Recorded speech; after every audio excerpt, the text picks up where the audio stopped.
The guards stopped shouting. The whistles never came. No orders. No punishment. No one watching anymore. Yet every morning, the men still stood in line, on time. Boots laced, beds folded, eyes forward. They were prisoners, but nothing was forcing them to obey. And that realization was more terrifying than the fences ever were. The gates were open now, though no one spoke about it aloud. They had been open for days, perhaps longer, and the men no longer remembered the exact moment it happened. There had been no announcement, no signal, no final command to mark the change. One morning, the watchtowers simply stood empty, their dark windows staring over the yard like abandoned eyes that had forgotten how to blink. The fences remained, stretching across the camp as they always had, but something in them felt altered. Not broken, not removed, just irrelevant. No guards paced along the wire with rifles resting against their shoulders. No voices called out instructions. No footsteps echoed with authority across the dirt. The camp was quiet in a way that felt unnatural, as if sound itself was unsure whether it was still allowed to exist there. And yet, every morning began exactly the same. Before sunlight fully reached the wooden barracks, before any bird dared to cross the open sky above the yard, men stirred from their bunks almost simultaneously. There was no whistle to wake them, no shouted orders, no one counting heads. Still, boots were pulled on with careful precision, laces tightened just as they had been tightened 100 mornings before. Shirts were buttoned slowly, methodically, hands moving without hesitation, without discussion. Beds were folded into sharp, familiar shapes. Blankets were smoothed until no crease remained. Each motion followed an invisible pattern learned long ago, a rhythm that no longer required thought. It was as if the camp itself had left instructions behind, etched into muscle and bone, waiting to be followed. Outside, the men gathered in the yard. They stood where they had always stood, forming lines that no one had asked for. Spacing was maintained instinctively, each man measuring the distance between himself and the next without looking. Eyes faced forward, not because anyone demanded it, but because looking away felt wrong, almost dangerous, in a way that was difficult to explain. No one spoke about the silence. At first, some had waited for the mistake to reveal itself. Surely this was a test, they thought. A pause before punishment. An experiment designed to expose weakness or rebellion.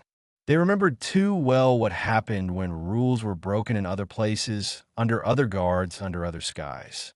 The absence of authority felt less like freedom and more like a trap patiently unfolding. Hours passed, then days. Still, nothing happened.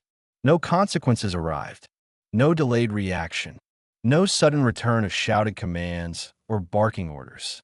The camp remained exactly as it was, suspended between what it had been and something none of them could yet name.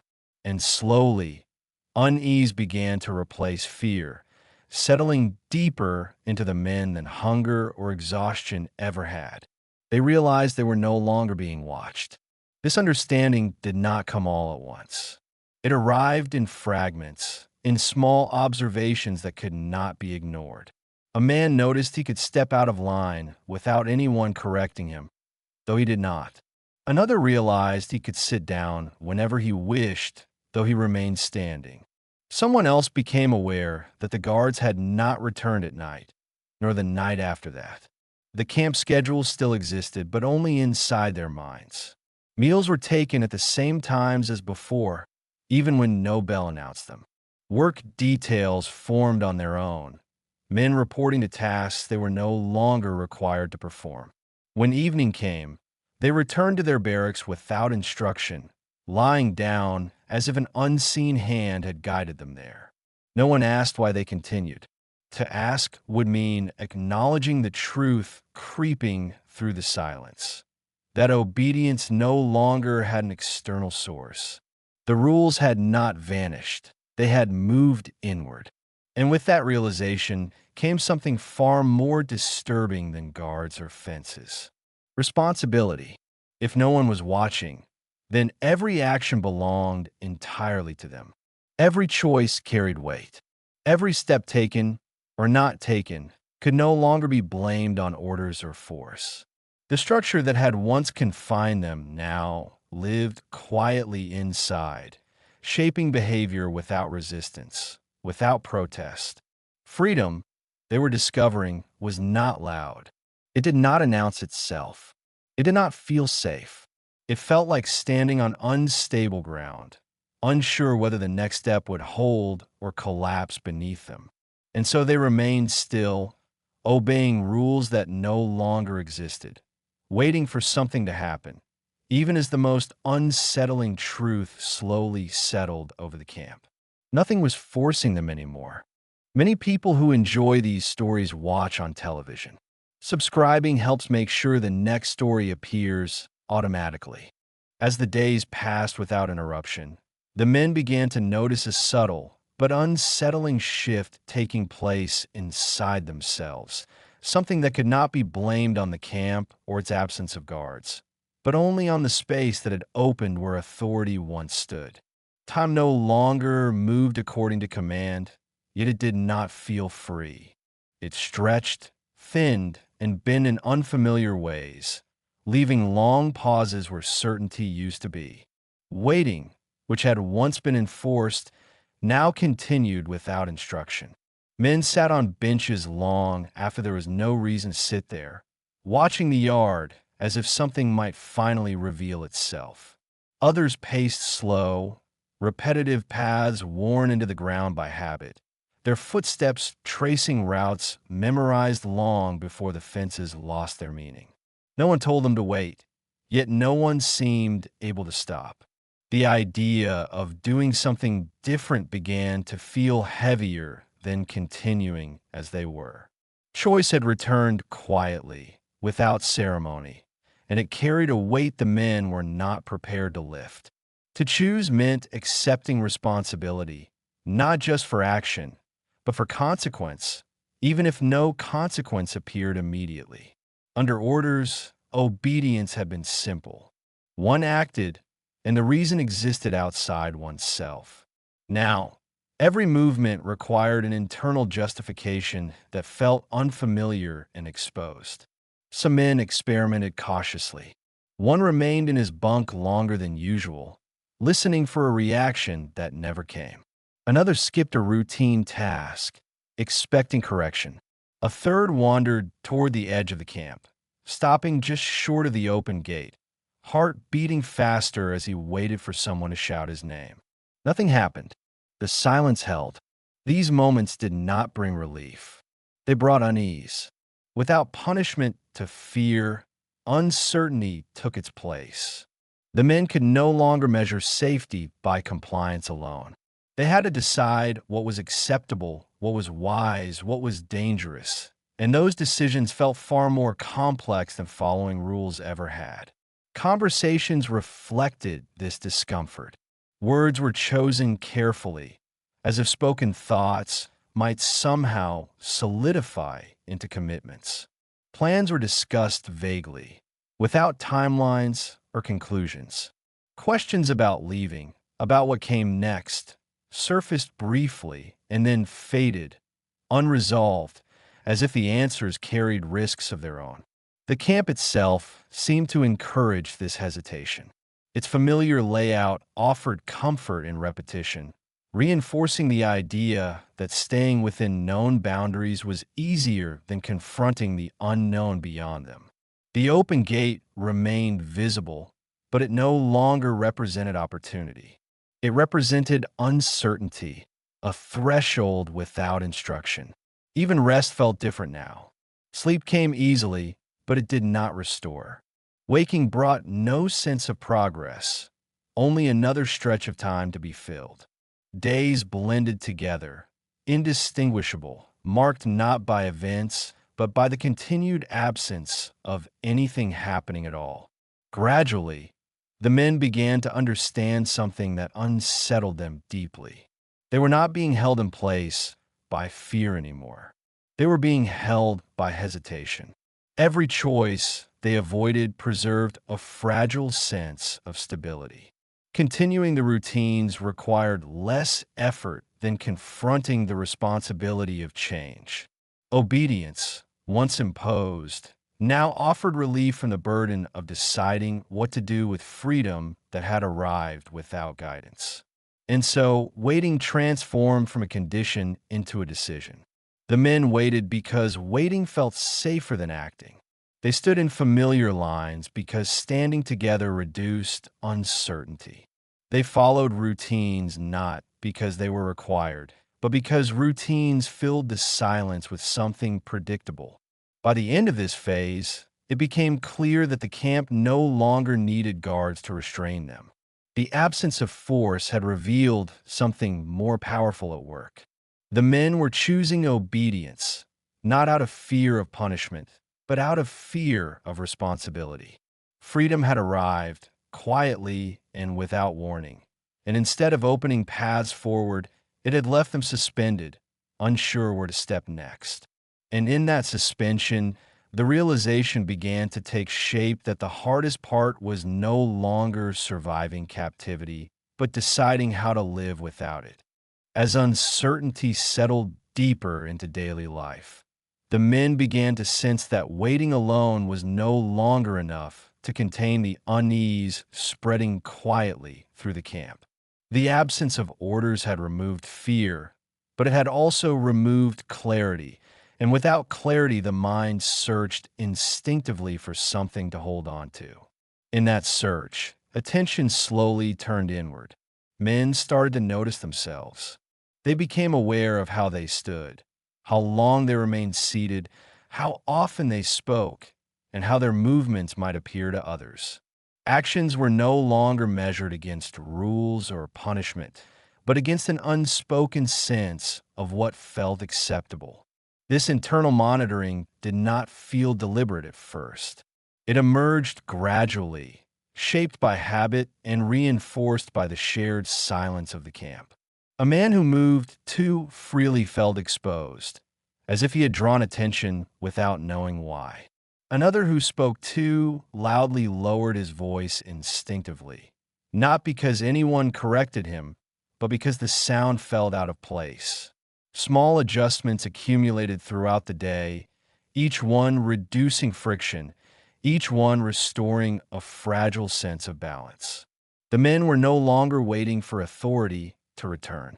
They were adapting to its absence. This adaptation brought a strange sense of order. Without realizing it, the men began aligning their behavior with one another, not through agreement or instruction, but through observation. When one man adjusted his routine, others followed. When someone hesitated, hesitation spread. The camp began to regulate itself quietly, guided by shared expectation rather than command. No one announced these changes. They were never discussed openly. Yet they became increasingly visible in how smoothly the days passed. Disruption became rare, not because it was forbidden, but because it felt uncomfortable. Standing apart carried an emotional cost that most preferred to avoid. The most unsettling aspect of this shift was how natural it felt. Self-monitoring offered relief from uncertainty. By narrowing behavior to what felt familiar and acceptable, the men reduced the number of decisions they had to make. Freedom had introduced too many possibilities. Observation and restraint restored simplicity. Over time, this internal discipline grew stronger than any external rule had been. It required no enforcement, no reminder, no threat. The men corrected themselves before mistakes could occur, adjusting posture, timing, and tone to match the quiet rhythm that had emerged. The camp grew calmer. From the outside, it might have appeared orderly, even peaceful. There were no arguments, no defiance, no visible tension. Yet beneath this surface calm, something essential was being reshaped. The men were learning how to live within limits that no longer needed to be imposed. They were becoming both the prisoner and the guard. This realization, when it surfaced, was difficult to confront. To acknowledge it would mean accepting responsibility for the boundaries that now existed. It was easier to treat the changes as natural, even necessary, than to question their origin. As days continued to pass without incident, the system reinforced itself. Stability rewarded conformity. Predictability replaced uncertainty.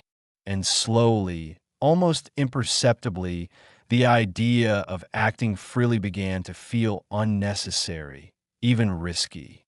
By the end of this phase, the men were no longer restrained by fear of punishment or hope of release.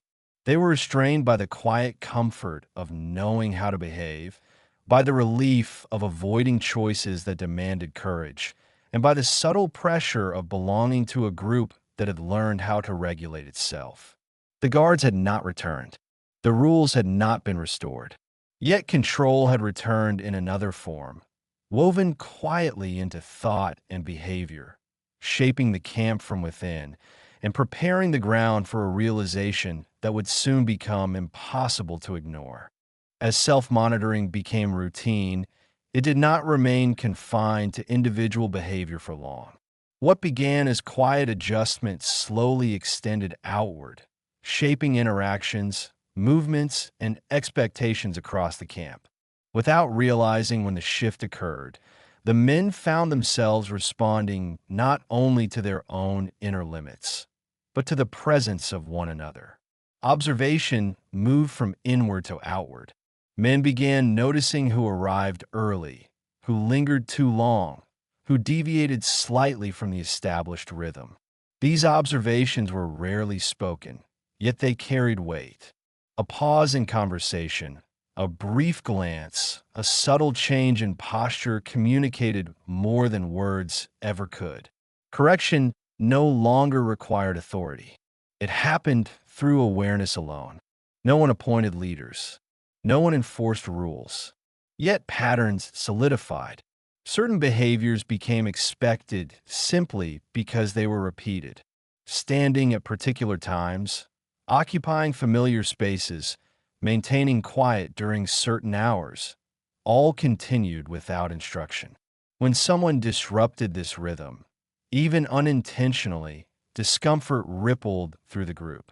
The reaction was restrained but unmistakable, and most men adjusted quickly to restore balance. This shared regulation felt efficient. It reduced uncertainty and minimized friction, allowing the camp to function smoothly despite the absence of oversight. The men no longer waited for guidance. They read the room. They sensed when to move, when to stop, when to remain silent. The camp developed its own unspoken language, understood by everyone yet articulated by no one. What made this system powerful was its subtlety. Because no one openly commanded obedience, obedience did not feel imposed. It felt mutual. Each man participated in maintaining the environment, reinforcing expectations simply by adhering to them. Deviating carried no punishment, but it carried isolation, and isolation felt riskier than conformity. Over time, the group itself became the reference point. Decisions were no longer measured against rules or consequences, but against collective behavior. If others stood, standing felt right. If others waited, waiting felt necessary. In this way, the responsibility of choice was quietly transferred from the individual to the group. The camp appeared calm. There were fewer disruptions, fewer visible signs of tension, fewer moments of hesitation. Days passed smoothly, ordered by routines that seemed to sustain themselves. From the outside, it might have looked like stability had returned. Inside, however, the cost of that stability was becoming harder to ignore. Individual impulses softened further. Men who once questioned the silence learned to accept it. Those who had approached the gate before stopped doing so. Curiosity faded. replaced by an unspoken agreement that maintaining equilibrium mattered more than testing limits. The camp offered predictability, and predictability felt safer than uncertainty. What had once been captivity enforced by force was now captivity maintained by consensus. The men did not experience this as loss, but as relief. The burden of deciding had been lifted, distributed across the group, absorbed into routine. Life required less effort when expectations were shared and deviation discouraged. By the end of this phase, control no longer belonged to guards, rules, or fences. It existed between the men themselves, sustained by observation, adjustment, and the quiet pressure to belong. The camp no longer needed authority to function, because authority had dissolved into collective behavior. And as this realization settled, another followed close behind, more unsettling than the last. The system they had created together was harder to escape than the one that had been imposed on them, because it no longer had a clear source to resist. Control had returned, not from above, but from all sides at once, surrounding them with expectations that felt invisible, reasonable, and almost impossible to challenge. As the quiet system they had built continued to function without resistance, the men began to notice a change that was subtle but deeply consequential. Life inside the camp no longer felt tense or uncertain. It felt smooth. Days unfolded with predictable rhythm, guided by routines that required little effort and even less reflection. In a place once defined by constraint, ease had returned, and that ease carried its own quiet danger. The men woke at familiar hours, not because they had to, but because waking then felt natural. They moved through the yard along established paths, not because those paths were enforced, but because alternatives demanded attention and decision. Meals, conversations, and rest followed patterns that no longer needed to be negotiated. The camp had become efficient again. Efficiency brought comfort. Without friction, the mental strain that had accompanied uncertainty began to fade. The constant evaluation of choice, the internal questioning, the silent tension of deciding whether to act or wait, all receded into the background. In their place remained a calm, steady flow of time that asked very little of the men beyond participation. This calm was not joy. It was relief. Freedom, by contrast, felt demanding. It existed beyond the open spaces and silent gates, offering no structure, no shared rhythm, and no guarantee of stability. To leave would require not only physical movement, but a willingness to face uncertainty alone, without the collective support that had formed inside the camp. Some men approached that threshold again. They stood near the edges of the yard, looking outward, measuring the distance between where they were and where they could go.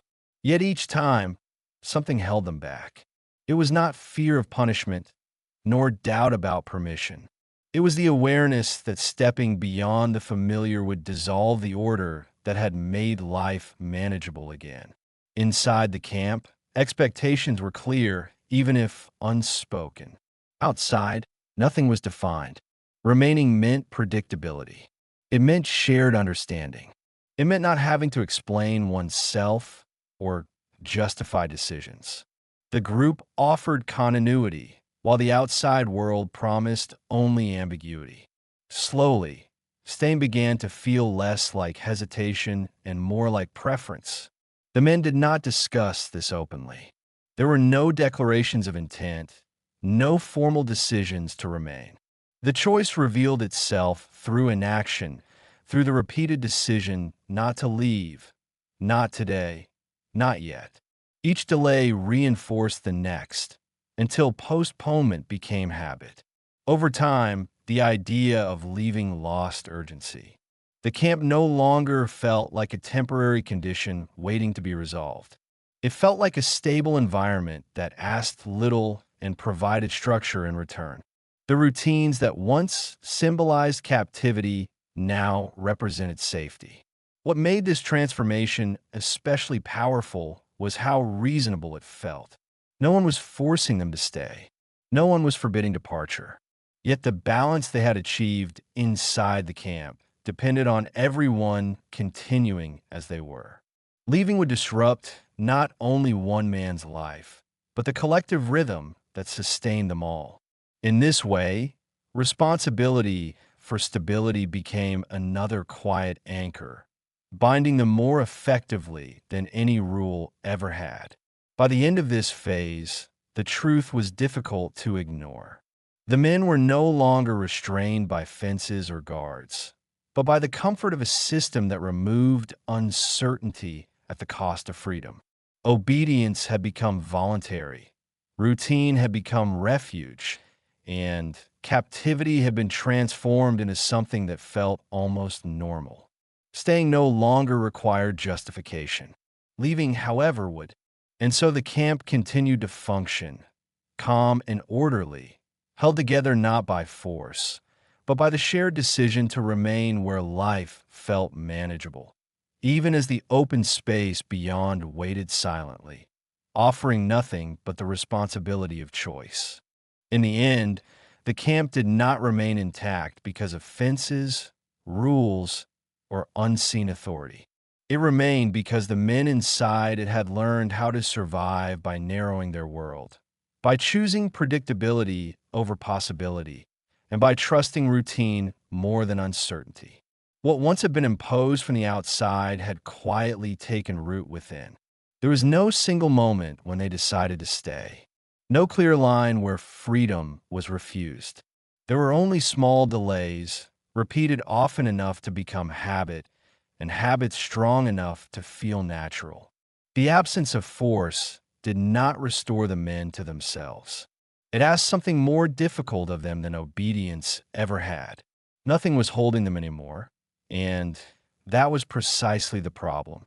Without orders, the responsibility of choice felt heavier than captivity. Without punishment, the comfort of structure felt safer than the risk of beginning again. And so the camp continued, not as a prison, but as a place where life required less courage.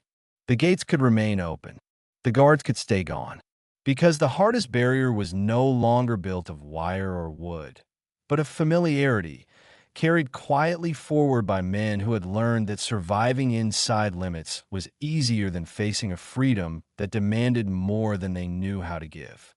Thank you for spending this time here. If these quiet, true World War II stories matter to you, subscribing helps this channel continue.